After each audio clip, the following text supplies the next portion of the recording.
President Obama meets with Republican leaders who now control both houses in Congress. Will it set the stage for more Washington gridlock or compromise? The Pope and Dalai Lama do it, and so do more of us. We look at how Americans are sharing their faith online. Our Jason Calvi gives us a close-up look at the Magna Carta, the historic document that inspired our forefathers during the American Revolution. And flying museums, how these old planes are kept in the air by an army of volunteers. Those stories and more on EWTN News Nightly for Friday, November 7th, 2014.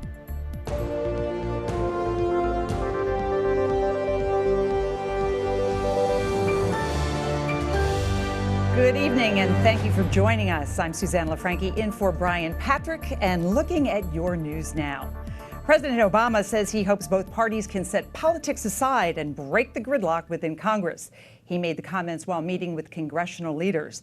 Wyatt Goolsbee has more from the White House tonight. Wyatt? Suzanne, today the president congratulated Republicans in both the Senate and the House for their wins on midterm elections on Tuesday. He says that the election shows that Americans are frustrated and that they want the White House, at least the White House and Washington in general, to get back to work. The president met with those key leaders in the White House, including majority and minority leaders from both houses of Congress. He avoided the topic of immigration reform, an issue that he has butted heads with Republicans this week. But they talked about confronting a number of problems, including the terrorist group ISIS and how to stop the spread of Ebola.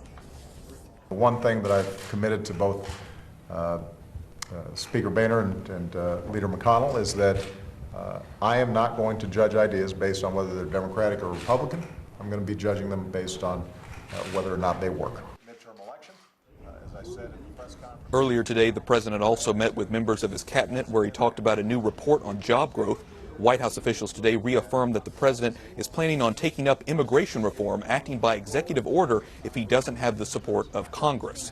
White House officials today also denied reports that the president has made his decision on the next U.S. Attorney General as Eric Holder steps down. Some White House insiders are saying Loretta Lynch, who is a district attorney in New York, is the leading choice. He's expected to nominate her after his trip to Asia next week. If confirmed, Lynch would be the first black female attorney general. And if Lynch is in fact the president's next pick for Attorney General, her confirmation hearing likely would not happen until at least January. That's when the Republican-led Congress would actually start itself. So it's something that the president will have to keep in mind with regards to nominations moving forward. Also, one other note here at the White House tonight, we've also learned that the president has authorized late today up to 1,500 more U.S. troops to be deployed to Iraq in the fight against ISIS. Suzanne? Thank you, Wyatt. It appears Virginia will keep its Democrat senator after a very close election. In a press conference this afternoon, Republican challenger Ed Gillespie conceded the race. He thanked family and supporters, saying the numbers coming in were not shifting in his favor.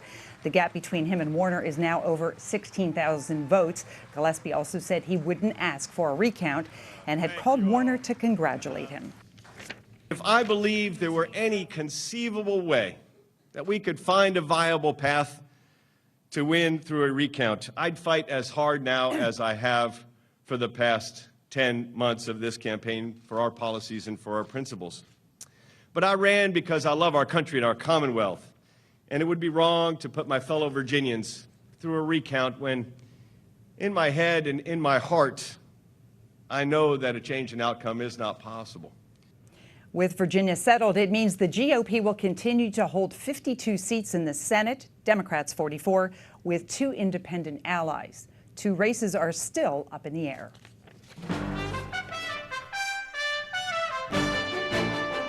Now, some of the other stories our EWTN News Nightly team has been covering in today's world. The Supreme Court will hear a new challenge to the Affordable Care Act. Those appealing to the High Court argued that Obamacare's tax credits to help people afford their health insurance premiums are illegal. They say this should be resolved now because it involves billions of dollars in public money. This is a rare case in which the court is stepping in when there is no disagreement among lower courts that have already ruled the subsidies are okay. Some supporters of the president's health care reform say the review is the most serious existential threat to the Affordable Care Act. A federal appeals court in Ohio has delivered a decision to uphold laws against so-called same-sex marriage in 4 states. The decision breaks with a long string of federal rulings that expanded marriage to same-sex couples. Yesterday's ruling backed the idea that the issue should be settled at the state level. It's also an opportunity that traditional marriage advocates have been waiting for. It leaves in place the laws that the citizens went to the polls to vote on and pass to make good marriage policy. It now sets up a return for marriage to go to the Supreme Court, and it gives the Supreme Court justices an opportunity to allow the democratic process to continue. In October, the Supreme Court declined to take up the issue because there was consensus at the circuit court level. The U.S. economy continues to grow, with the unemployment rate dropping just a bit more today. The rate is now at 5.8%, a drop of 0.1%. It is the lowest unemployment rate since July of 2008. The government says employers added 214,000 jobs last month. That makes 9 straight months of 200,000 plus job growth, the longest such stretch since 1995. The city of Detroit is approved to get out of bankruptcy. A judge approved the city's plans today, ending the largest public filing in U.S. history. The process to get approval has taken 16 months. Lightning speed by bankruptcy standards. Detroit's financial turnaround starts with retirees accepting smaller pensions.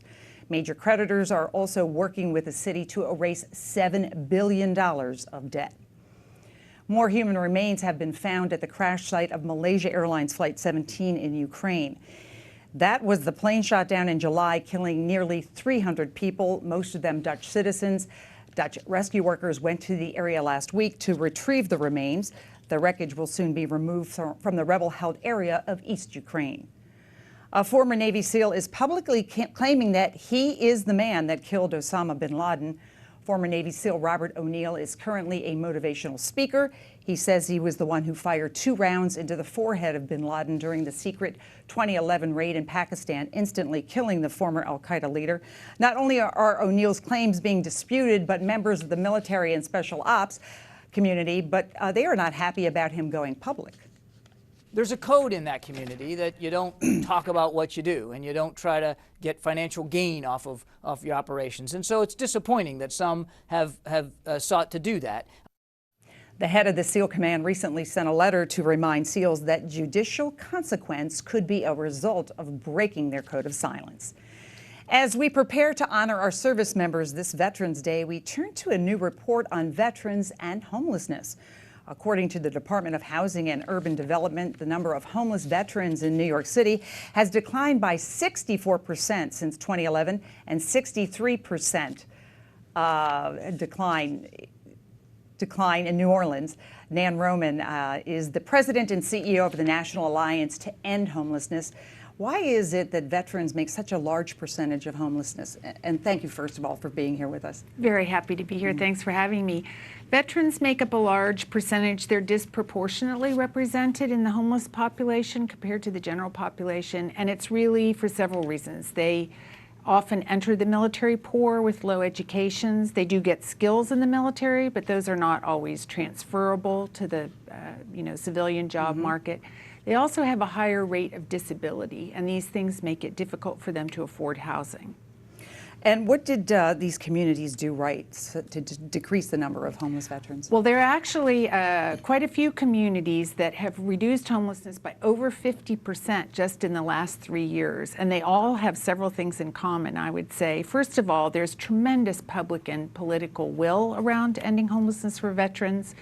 So people really want that to happen in the communities. Leadership has been key, someone really to set clear goals, lead the way, and make the tough decisions. Partnership has been really important, so all of the parts of the community have been brought together to do this. VA, the city, faith community, nonprofits. Having the right strategies has been key, very housing-focused strategies, get people into housing fast.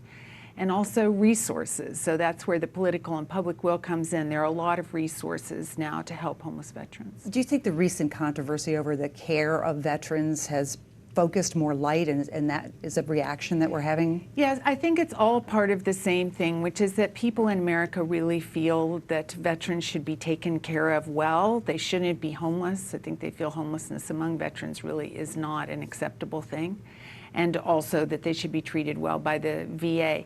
But I have to say, in this case of homelessness, the VA has performed really well. It's a success story for government doing things right.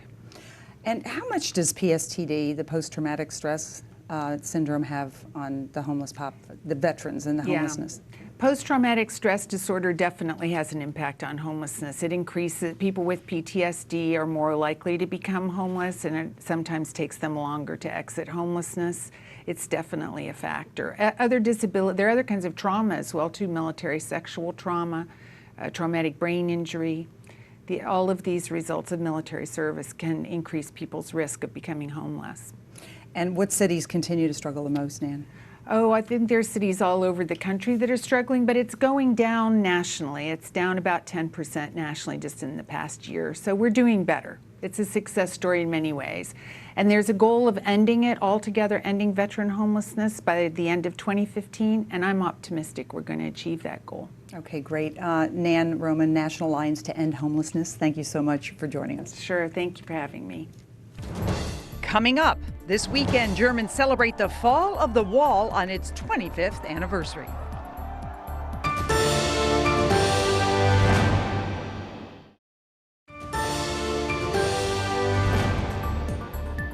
Thanks again for joining us on this November 7th. I'm Susanne LaFrankie. A royal guest, Supreme Court justices, and many others are flocking to D.C. to view a document that's been making news for nearly 800 years. Our Jason Calvi has the story tonight. They've come to see something that's inspired rappers, comic books, and founding fathers. And here it is. It was a great experience. A very rare document from the year 1215 is now on display at the Library of Congress. You probably heard of it in school. Magna Carta means Great Charter. It's incredible. I went to school for political science, so just learning more about old documents that I basically have studied since I was a kid and seeing like democracy start to come to fruition is really interesting. This is one of the 4 original Magna Carta still in existence. It guaranteed rights for people besides just the king, including that they deserve a fair trial. And a major breakthrough was the idea of governmental checks and balances. Should King John fail to live up to the terms of the charter, the barons had the right to deprive him of his property, effectively deprive him of all of his power until he redresses the wrongs. Some of the most important people in our constitutional tradition have seen in it somehow an ancient precedent to all of the things that we think characterize our modern constitutional life. And last night, Princess Anne, the daughter of the Queen, launched the exhibit at the Library of Congress. The library is getting ready for the 800th anniversary of the iconic document next year. And you can check it out and much more here until January. The exhibit also shows how Magna Carta has been featured in popular culture, including a rap album with it in its title. And take a look at this, a comic book, this issue on Magna Carta, put out by the Catholic University of America and distributed to Catholic schools around the country. Reporting here at the Library of Congress, I'm Jason Calvi, EWTN News Nightly. A new report from Pew Research Center shows that 1 in 5 Americans is sharing their faith online. 20% of Americans said they do so on social networking websites or apps in the past week. Even more, 46% said they had seen someone else share their faith on the internet. By comparison, those online mentions are 11% higher than actual attending of religious services at least once a week. Greg Smith, Associate Director of Research at Pew, joins us now to discuss more findings from the report. Greg, thank you so much for being with us today. Thank you for having me. According to your research, is online posting about faith replacing traditional church attendance? You know, that's a really interesting question, and it's one of the main questions we had going into this study, and the answer, quite simply, is no. Online religious participation is not replacing more traditional forms of religious engagement. In fact, it's just the opposite. People who are the most engaged in religious activities, as we traditionally think of that term, people who attend church regularly, for example, those are exactly the people who are most engaged in religious activity online and through other electronic means. So it's not a substitute, it's not a replacement. If anything, it's a complement. So it enhances it, religion? It certainly does. The people who are engaged engaged in religious activity offline are the same people who are engaged in it online. How did the numbers break down by denomination, faith, tradition, demographics, age? Yeah.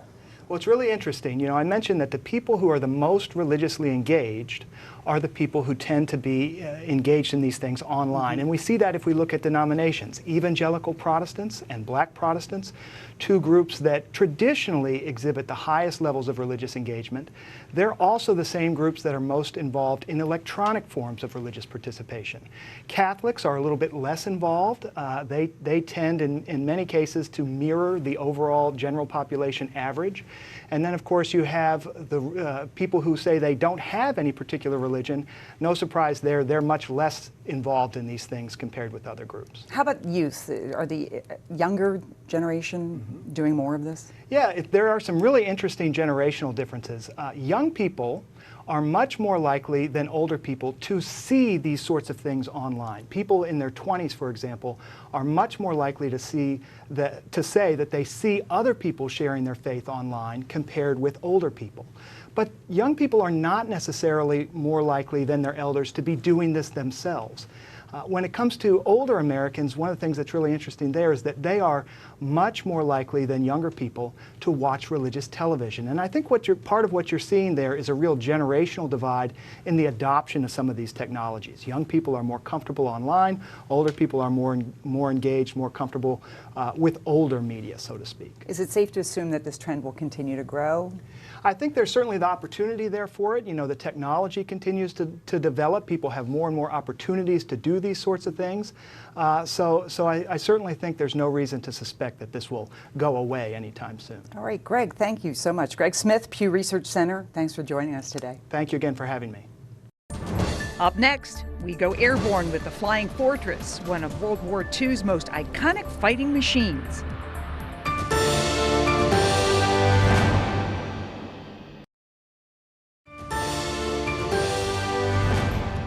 Thank you for joining us this evening. I'm Susanne LaFrankie. This Sunday marks 25 years since the wall dividing East and West Berlin came down. A 9-mile chain of lights where the wall once stood is being installed to mark the occasion. Only a few segments of the wall remain in the German capital. For the 25th anniversary, Germans are returning to the places where the first border crossings took place. Many remember the atmosphere of celebration. Soren Moratz was 16 at the time. He now runs a museum depicting life in the old communist East. After we had waited for about 1 hour in the cold, the crowd started surging forward and everyone started running towards the checkpoint. Naturally, I ran with like everyone else, and the border crossing was simply overran. It was a pivotal moment in the collapse of communism. Ahead of this anniversary, our Rome team caught up with a Catholic priest who is in Germany as the wall came down. Father Bernard Hagencourt is the head of the Vatican's Radio's German division. He says the work of St. John Paul II played a major role in ending that chapter of the Cold War. There is an importance still attached to him because he always warned against all these isms, I call them. It's communism or individualism or whatever it is. So we have to fight these isms, these ideological worldviews that keep us kind of locked in behind walls, so to speak. He went on to say there are new walls the world is building, and we shouldn't look to wars as solutions. World War II veterans are aging, and so are the planes they flew. Catherine Zeltner reports on how volunteer crews keep these antique war birds flying. This once majestic warbird soared through the skies, protecting the nation during World War II. But these birds are just not what they used to be. With the help of a volunteer staff, regular maintenance of the B-17 bomber is possible, but requires a lot of time and elbow grease. If the pilot logs a write-up, we do have to work on it afterwards. So, you know, we can quite literally be here 2 or 3 hours before the flight and, you know, up to midnight afterwards, depending on what the problem is with the airplane. Only a handful of World War II warplanes still fly. The 69-year-old aluminum overcast is one of them, thanks to people like Terry Tucker. We're all volunteers. We just for the love of aviation, we come out. But things don't always turn out as planned. A flight to take veterans out in Alabama was grounded for engine problems.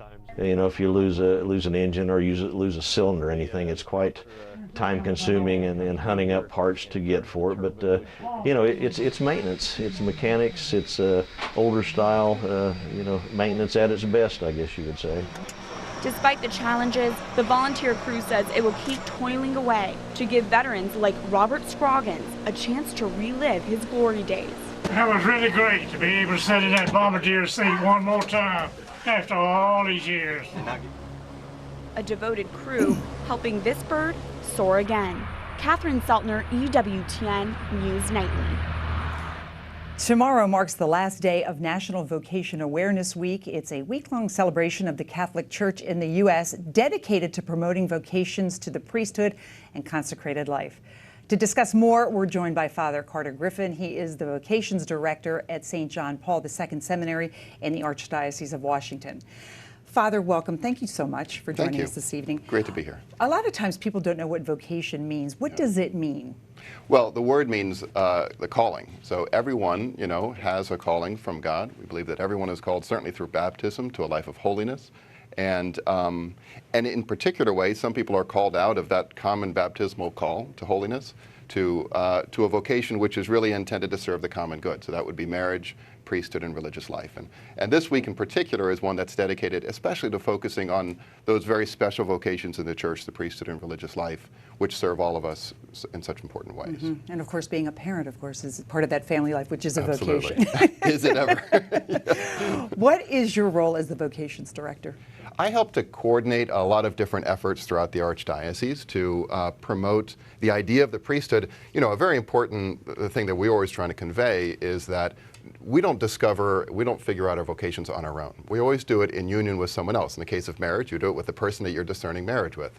In the case of the priesthood, you do it with the church, you know, and that's what the seminary is all about. And so I'm also in a seminary. I'm the vice director of St. John Paul II Seminary, and part of our work there is to take in guys who are thinking, maybe I'm called to the priesthood, and helping them to figure that out, whether they're in fact called or not. Now, there's a lot of focus on religious and married life. What about the role of single Catholics and their vocation? Sure. Well, you know, I think that, again, the original concept, the original idea that I was trying to convey is that we all are called to baptism. We're all called to holiness. And we're called to sanctity. And whether some of us are called out of that in order to serve the common good as priests or as religious or as in married life, some are not called in a more particularized way at all. And so the common vocation that we all share, the common vocation to holiness, means that every Catholic, single or not single, is called to become a saint. And are the vocations rising, falling? Well, it's different parts of the world, different parts of the country. We've been very blessed in this archdiocese. We have a lot of really wonderful young families and just generous young men who are willing to discern if this is their calling or not. We have about 80 vocations in the archdiocese, and that's an uptick. It's you know, some years it kind of stays the same, down a little bit, up a little bit. But what I think, and what I wish every Catholic could spend a few days with us in John Paul II Seminary, is to see the quality of the men. They're just exceptional, you know, and so it's a great blessing to be with them. And you told me earlier when we were speaking that St. John Paul II probably helped fuel some of the vocations you're seeing today. I think so, yes, I think so. His papacy, just the vibrant, bracing way he lived his faith, and you know, to the very end. And that, I think, was a big part. And he was just kind of part of also sort of a movement of the Holy Spirit in the church, bringing a lot of people closer to the faith, closer to God, rediscovering the faith in their own lives. A lot of those young married people now have kids, you know, and those kids are now 18, 19, 20 years old. And hopefully Pope Francis will also have an impact. Absolutely, yes. Again, like Benedict XVI, Pope Francis, we were just surrounded, and we've had a great history of wonderful holy popes. And quickly, could you tell us part of your journey? Sure. I was a naval officer before entering the seminary. I went to Officer Candidate School, spent some time in the Navy, wanted to serve my country, but also just wanted to serve. Had some great priest examples. I'm a convert as well. And a lot of people encouraged me to pray and to think about my vocation. And so between those examples, those words, and my own life of growth and holiness, I was able to discern and never look back. Thank you so much, Father, for Thank you, being here. Susanne. Have a great weekend. God bless you. Thank and you. That's Father Carter Griffin, Vocations Director at St. John Paul II Seminary. Like us on Facebook, follow us on Twitter, and watch again on EWTN's YouTube page. For all of us here at EWTN News Nightly, I'm Susanne LaFrankie. Thanks for watching. Good night, and God bless.